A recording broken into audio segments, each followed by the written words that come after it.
Welcome. In this video, I'll show you how to play darts on iMessage. Alright, so first up, open up the messaging app right here. Now go ahead and open up the message or contact who you want to play against. Okay, for example, this contact right here. And once you've selected a friend, go ahead and go to the bottom left, tap on the plus sign, now tap on more, now tap on the App Store. Okay, and once done, tap on the search bar at the very top right here.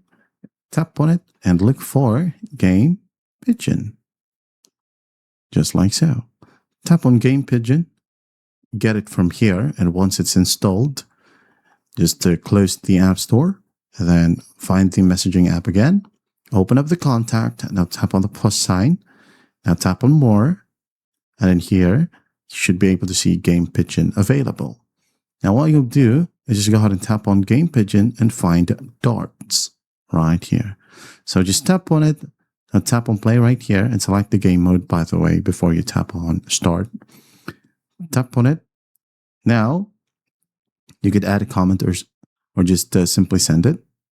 There you go. And when you go ahead and tap on the game, the other person should go ahead and join before you can start playing it.